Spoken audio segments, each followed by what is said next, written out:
Hello everyone. Today's training video is on the active shooter. I will be taking most of my information from the book Stop the Killing: How to End the Mass Shooting Crisis by fellow MSU Spartan and Michigander Catherine Schwait. In this, we are going to break down what has worked in the past, ways to improvise. We're going to go over what has not worked. We will be addressing myths, and then finally we'll be questioning some of the techniques that are put out there in popular culture but might be ineffective at best and counterproductive at worst. So who am I? Stephen Brannon, Navy intelligence veteran, decade of experience in security affairs, master's degree with concentration in crime intelligence. I do independent investigations into human trafficking. Who am I not? I am not an architect or fire marshal. Some people, well-intentioned, will ask me when I'm giving my advice on how to secure, improvise, locking a door. They'll say, well, is that compliant with the fire code? If there are people outside your building intent on coming in and murdering you with weapons, I don't care what a fire marshal thinks. My job isn't to be a fire marshal. My job is as a security specialist. I do not know what is legal, and I don't actually care. I value saving people. So, the active shooter scenario. It is not a fire drill. It is not a tornado or severe weather drill. What is good for that scenario is not what's going to be good for a fire drill or severe weather. In one case, you want people to shelter in the building. In the others, you want them to exit the building in an orderly fashion and round themselves up in a particular location. You cannot just apply the fire drill blindly to an active shooter. Sometimes fire drills have required you to meet in sections of your business that are actually fenced in. Now, I said we will also be addressing myths as well. Myth number 1. So, this is something that's often said. Violence is random and you have no warning, and this applies to the active shooter or mass shooter. There are actually several psychological warning signs. Not only are there psychological warning signs most often, but they're actually pre-attack indicators. Remember, much of what a mass shooter is going to do is actually correlating very well to what we see in just a terrorist attack. There's the pre-attack surveillance where they're going to go to the site several times and probe for information, and many of them will already have had some kind of dust-up with the law. Also, the places most likely to experience mass violence are workplaces, places of worship, and schools. And in many of these cases, the problems actually began outside of the buildings that they've most become identified with. The Columbine shooting actually did not start in the high school, it started outside. Christchurch shooting is the same thing. So there is often warning, sometimes it is very slight. So the most important thing when you look at trying to prevent a mass shooter from entering your building is going to be your entry point, aka the door. Let's discuss what are not barriers to entry. Cameras and aluminum or wood gate arms. I cannot tell you in my years of working in this field how many times when I've asked somebody how they're going to prevent intruders or prevent theft, they'll point to a camera. A camera does not stop somebody from entering a building. A camera can record a crime that has happened, but it is unlikely to stop it. Some people can hide from the camera, obviously. You can wear a mask, you can wear a hat. Some people don't even show signs of doing that. They'll just walk right past a camera. It will not stop somebody from entering. And these aluminum or sometimes wood gate arms that you see on parking lots, a person can just walk right past one of those. And come on, really look at this picture I have of one. Do you think that is going to stop even the smallest motor vehicle? My Dodge Shadow, the first car I ever had, could just go right through one of those. Now, doors, obviously during a mass shooter situation, you're going to want to lock as many doors as you possibly can. Problems. Sometimes that's not always an option. I'm security personnel. In every building I've worked with, I was taught how to lock up. Some people are not, and you never know who's going to be the first one in your building. As the book points out, the actual first responder is always going to be the first person who knows that there's really a crisis going on. That person may be the security staff like me. It may also be supervision, which should know how to lock down their places. But sometimes it's going to just be the average worker in an office, somebody who might have been heading out of the office for something and notices something is wrong. Some locks do require special equipment. We got to use a hexagonal wrench where I work. Fairly easy for me to use because I'm competent with tools. Some, though, require keys, which the average employee might not be able to find. And yet, other buildings I've worked in, I'm convinced it's automatic. They lock automatically on the electric system whenever business operations have ceased, and they unlock in the morning. Improvising a door jam. This is going to be just a practical. There are many ways that if somebody is trying to get into your building, if you have any of these pieces of gear handy, and we pretty much all do, that you can improvise locking the door.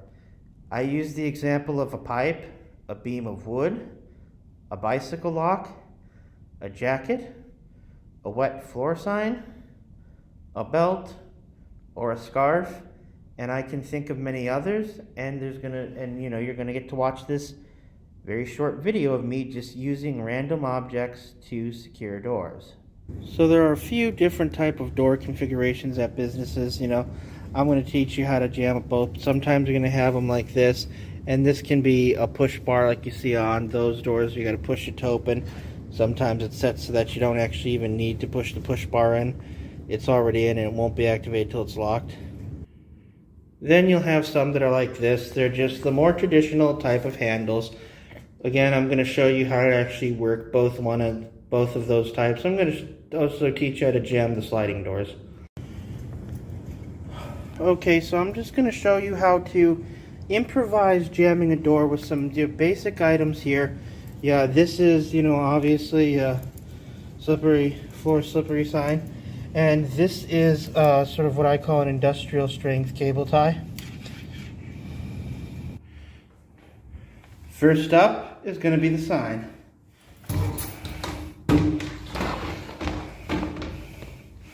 Boom, look at that.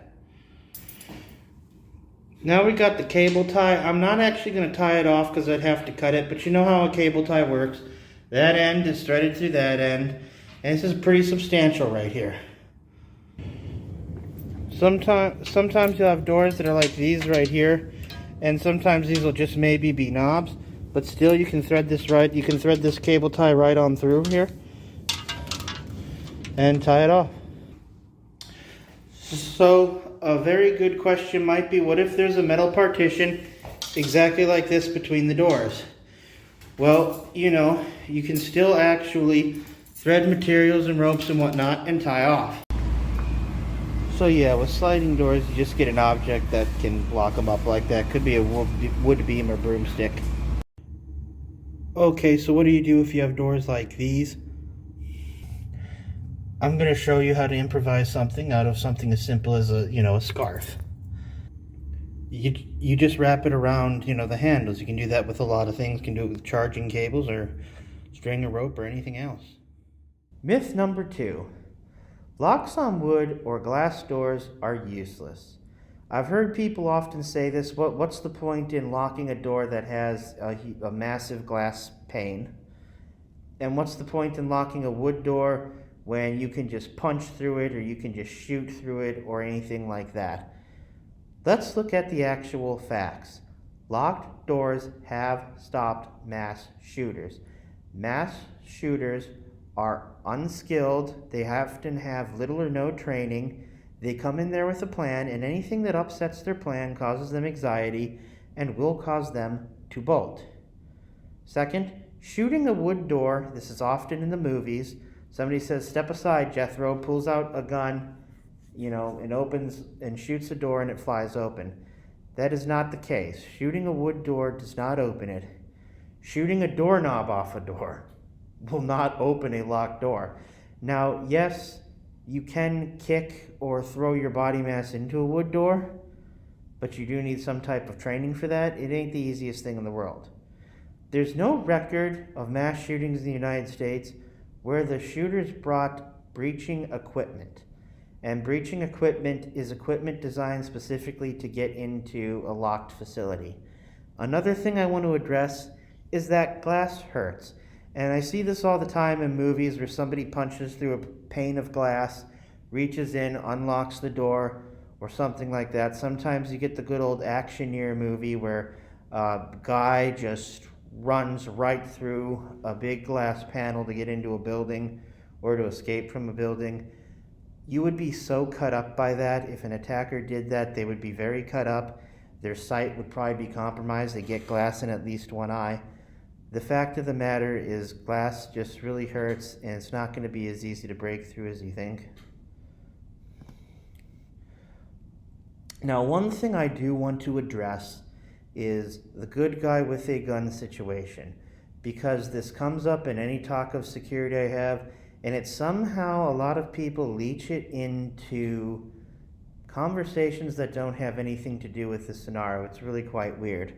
So on page 156 through 157 of the book mentioned at the beginning of this presentation, out of 305 cases that span 13 years, there's only been 3 occasions where an armed citizen killed a mass shooter. There's been 6 times where an armed citizen interfered with a mass shooter but did not kill them. So people often say that this scenario is useless to think about. I personally have no skin in the game either way because, like I said, I know people who play the lottery religiously and they have far less than a 1% chance of winning. I know people who won't go into the water, and anytime they go out for hikes, they'll buy the bear repellent, a bear pepper spray or whatever it's called, or they'll take a gun with them, and yet relatively few people are ever attacked by a shark or ever attacked by a bear. If you got bit by a snake, even if I told you the odds were low that it was poisonous, and the odds are even lower of you dying by bite of a poisonous snake, you would probably still actually call the ambulance. This is a picture of cable cars. I will not get in one. Myth number 3. Intense reality-based training is effective. First of all, this isn't proven. So in the sort of early days, like after Columbine had happened and a few other incidences, there were companies that offered very intensive training, and this training was, going to places of worship, going to schools, going to workplaces, and maybe one day having a few personnel be selected to, be attacked or whatever, and they'd have to wear a suit to, make sure they didn't ruin their actual regular work clothes or whatnot. You'd use fog machines, play loud music. This training might be effective for certain paramilitary units, but if you're just an average worker, having a gun aimed at you can be traumatizing to some people. Paintballs and sim rounds or rubber bullets, those can actually hurt, and this caused people severe problems. Obviously, there's physical pain, which you should never inflict on your work colleagues, but this also caused a lot of mental issues, anxiety issues. It also disrupts the environment. We all remember those days where we were in high school or middle school and we had the fire drills that snapped us out of our frame, and especially the younger you are, the harder it was to get you to pay attention again. You don't want that. Obviously, if you're working, you might have some time to kill at work, but also you might actually be fairly busy, and one more drill isn't going to do it. It can also be dehumanizing, especially in the early days when schools were doing the mass shooting training, but they didn't want to let students know, so they just cut the power to the building or turn off all lights and tell people to remain silent. Also, this is something to think about. You might actually have a survivor of a mass shooting in your building. They might be your work colleague, they might be a school teacher, they just haven't told you, and you could be bringing out genuinely painful memories for them. So the fact that it's not numerically effective, or at least we don't see that in the data, and the fact that it has the potential negative psychological, not to mention physiological ramifications, really should be avoided. So what does work? Run, hide, fight. I have the little R up there because this is actually trademarked. So this is a video that's highly recommended by security consultants. You go right to the YouTube channel, and it was made for Houston, Texas. As we know, Texas has had some problems with the mass shootings. So run is the first part of that, preferably to a safe area, out of the line of fire. Mass shootings end in minutes. Some have even ended in seconds. So this really is a game of duration. If you can last the day, you can actually win. Hide. So while we're discussing hiding, I want to talk about the concept of cover versus concealment. Cover is something that actually blocks bullets and shrapnel. It's important to remember that bullets that hit glass, and I know this is going to sound macabre, but bullets that hit bone can turn that glass, can turn that bone into shrapnel, which can also be lethal. So what is a cover? Well, I have here, and obviously, this thing of sand can be seen as a cover. If you're on top of that and you start taking fire, jump down below it.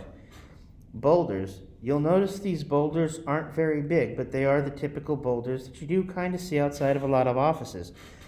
The object to provide cover does not have to be big, it just has to cover you. And then I have HESCO barriers. People who served in the military have seen these. They're called HESCO because HESCO is an actual company, but they're essentially just these big barrels, boxes, crates, whatever you want to call them, that you actually just fill up with, you fill up with earth, dirt, mud, some rocks, all that other stuff, and they do absorb bullets, and they also absorb explosives. I'm not just talking about improvised explosive devices, I'm talking RPG, rocket-propelled grenades. Concealment is essentially hiding behind something. I have a picture of these guys who set up nets that, counter snipers, throwing yourselves into the bushes. Yeah, I know that's going to be uncomfortable, but it can save lives. People are rarely ever going to go to a place where they're physically discomforted in an attack. I also here have drapes. Yeah, that'll hide you. Obviously, cover is what you want to seek out. Concealment is what you might have to settle for. Fight. Fight is not an option for everyone. There are some people who just have the personality that they're not going to do that. Now, when you're fighting somebody who has a weapon, you want to blind them or you want to disarm them. You can sometimes counter them with less than lethal weapons. Those would be batons, pepper spray, stuff like that. It has worked. Seattle Pacific University, there was a potential mass shooter that was stopped. Somebody pepper sprayed him, took his gun away. You do not need to always physically win. Again, like I said, the shooter does not expect confrontation. Maybe from the police, that's about it, but they're going to be listening for the sirens. Once the shooter is actually confronted in some cases, that's that, and they pretty much bolt. I have here a picture of Professor Librescu. I hope I'm pronouncing that correctly. If not, please forgive me. This was a guy who actually put up resistance against the mass shooter at Virginia Tech. And his students were able to jump out of a window on the second floor, and he was able to save all but one of them. He was from Romania, and a Holocaust concentration camp survivor. It's a shame he died here on American soil, but he protected those, close to him. Myth number 4. This is going to be our final myth. This is some really dumb people who have brought this forward. The mass shooting could be a diversion for explosives, and so you should actually prepare more for the explosions than you should to address the actual mass shooter. Facts: these shootings are not diversions. Only twice in U.S. history were bombs planted to kill first responders. Both attempts were failures. That was at Columbine and San Bernardino. And surprise, surprise, psychos don't make great demolition engineers. Learning to rig explosives, people can do it on their own. A bit more difficult than most people would think. So in closing, I want to dedicate just a minute or two to things that are tempting but not proven. So some people have wondered, what about activating a fire alarm while the active shooter is in the building? And this one, there's just not a lot of evidence that it's always beneficial. Now, what it does do is, for people who might not hear bullets going off, it does alert them to get outside the building. Of course, it can also make communication and coordination difficult for first responders.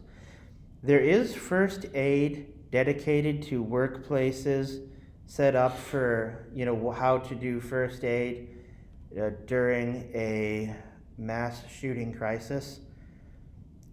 But there's no real evidence on how effective it is, because let's face it, your workplace being the victim of this kind of shooting is actually rare, thank goodness, and very few places have had these training. I say, if you want to save people, save yourself so you can save others. Get out of harm's way, and once you are to safety, be sure to call the emergency services. Never assume that the services have been called. Even if you hear the sirens, do not assume somebody has called them, because there's been times at security where I heard sirens coming, and I was so sure they were responding to my situation. They weren't. They went right past. Ballistic resistant accessories such as handbags, backpacks, you name it. So you can buy a lot of these online. I do not know how effective they are going to be against certain rounds, because there's going to be a lot of things that you can make in terms of apparel and accessories that are going to be bullet resistant to like a .22 long rifle, but not to a 9mm cartridge. There's no evidence I know of anything made specifically for that. Other than the bulletproof vest, there's no evidence I've ever heard of where one of those accessories was actually effective. Sometimes you do get guys who are carrying a piece of equipment with them, and that stops a bullet or deflects it, but that's just really good luck. In a panic situation, you might not think to try to use your bullet-resistant purse in a useful way, shape, or fashion. Same way with a briefcase or with a backpack.